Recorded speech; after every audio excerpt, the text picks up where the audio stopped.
clean up this picture a little bit. So I'm going to move intro up here. Now, when we come to outlining and your assignments this week, what I really want is bullet points. I want you to have, in a Word document or whatever, intro. And then in your intro, I want you to have a sentence right by opening. So, opening. And then this should be your opening statement of your paragraph. A lot of people like to use quotes, rhetorical questions. Now, okay, rhetorical question is on your list of words and terms to know for the AP course, so feel free to write that down, write down the definition of rhetorical question as soon as we're done here. A rhetorical question is a question that you don't really want an answer to. As a writer, you don't want an answer to it. So, a good rhetorical question for an essay about cats is, let's see. That's actually, I'm not really sure what a good rhetorical question for cats are. Cats. Why are cats so fascinating?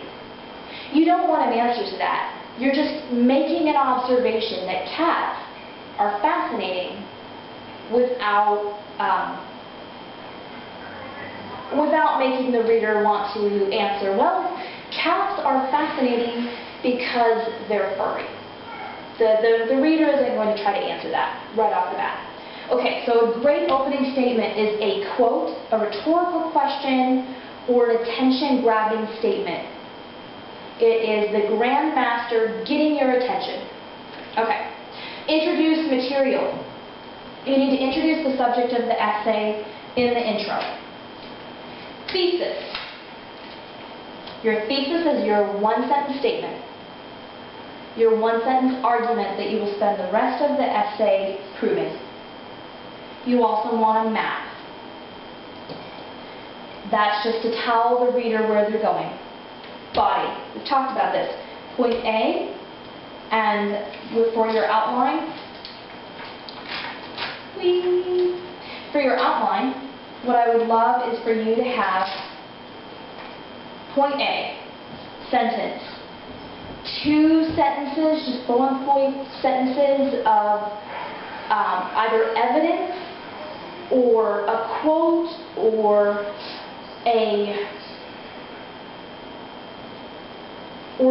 connection, a statement about whatever your point is. In this case, cats express birth. So your first point might be The Lion King. Da-da-da-da-da-da, a little excerpt of the story of The Lion King. Your second point under this paragraph might be a quote from The Lion King. Your third point might be, and did you know The Lion King musical is one of Broadway's most loved, longest running musicals. Whatever you say here, you need to connect it back to your thesis. Alright, then we have point B, point C, and these next 2 paragraphs, just like point A, you have a couple additional pieces of evidence for each of these. Okay, now we're getting to the conclusion. We're going to pretend that this is down here, conclusion is down at the bottom, but so you can see it, I'm going to put it over here. Alright, so for your conclusion, you're going to restate your thesis, just to kind of remind the reader where we're going, or where we've arrived to, because hopefully we've gotten there. You're going to quickly review, and that actually is perfect that it's right beside the map. Your sentence that was the map for the reader should be very similar to your review. It's saying, hey, so see, cats are better than dogs at describing the human condition, and we've seen that in The Lion King, Aristocats, and Cats the Musical, as contrasted to Old Yeller. And then you have your button. Your final statement that leaves the reader with something to think about, but not to argue with. Okay, so basic 5-paragraph introduction, 3 paragraphs in your body, 1 paragraph in your conclusion. 5-paragraph, 3-point essay. Alright, and you're like, yeah, Anna, that's awesome. I learned that in 8th grade. Why should I care? Okay, well, this basic structure is brilliant for AP essays because you can write a quick outline for using this basic structure in 5 minutes. Basic outline, you've got it, you're ready to write your essay. So it's really efficient. It's kind of the traditional form for any type of argumentative essay. And hey, it's good review. We're going to start with this just to kind of get our feet back into writing essays. So you will be outlining, I think 3 prompts is what I have you outlining. But just to kind of encourage you and remind you that this is just a starting point, we're going to talk about 2 other kinds of essays.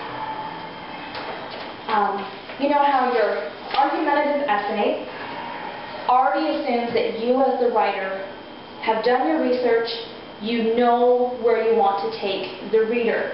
It's like the guidebook has already been written, and you as the writer of the essay are telling the reader, hey, so to get to this little town in the country of Wales, you're going to start here, and you're going to go on this path to get to the center of Wales. An argumentative essay is a map that has already been written or drawn. But there's a different kind of essay. It's an essay that's a completely blank sheet of paper. And the writer says, you know what? I want to explore this idea. I don't know that cats are actually a better way of expressing the human condition than dogs. So I kind of want to figure that out.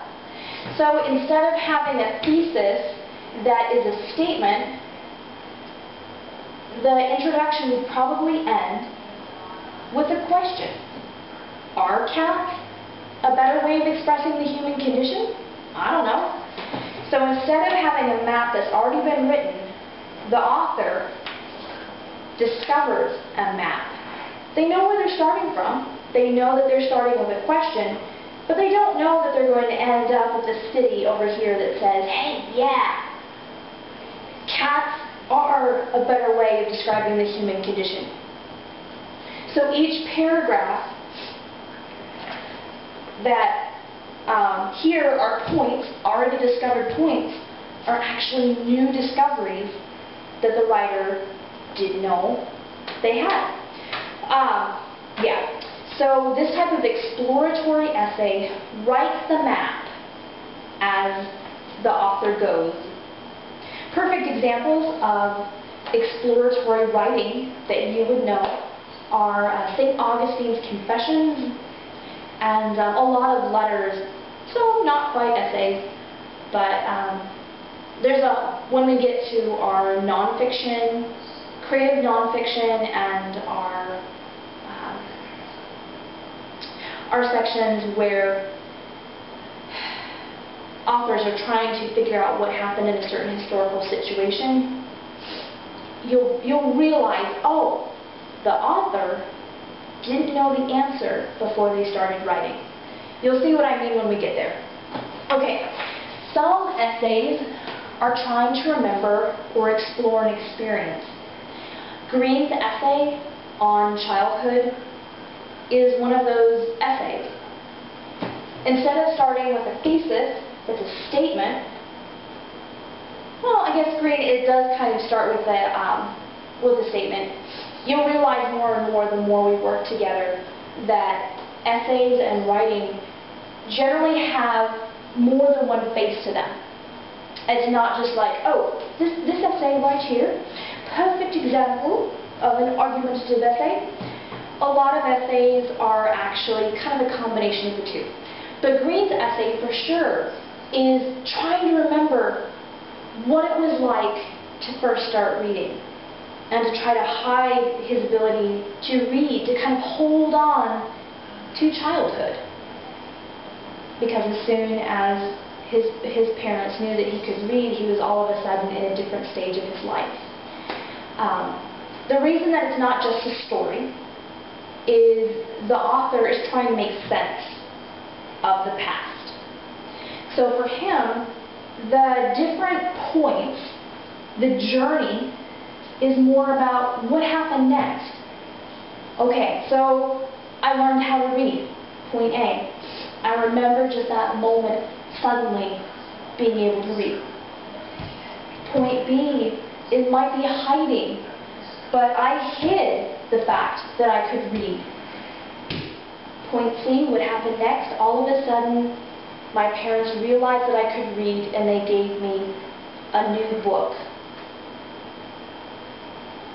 Those points can continue for a much longer time.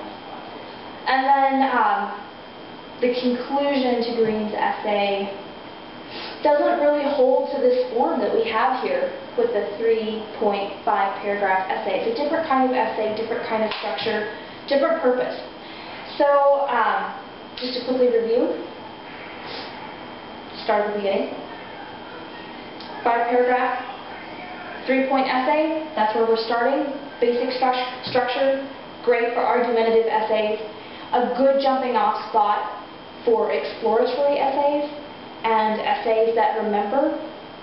The structure for both of those will diverge from this basic structure we have here. So for your outlines, what I want to see are bullet points. I want you to have an introduction, your opening statement, you introduce material, thesis. My thesis is thesis. You know, cats are better. Your map, body, point A, 2 to 3 bits of evidence, connections, quotes for each of your 3 points. Conclusion, restate your thesis, review how you got there. Button, something that the reader can't argue with, but still leaves them thinking. Alright, I promised I'd give you a question. I have cat hair on my nose. It's really annoying. Okay. What is one dog-focused musical that didn't make it into the musical essay? To restate, the question that you should answer is, what is one dog-focused musical or dog-focused movie that didn't make it into the essay? Great, guys. Thank you.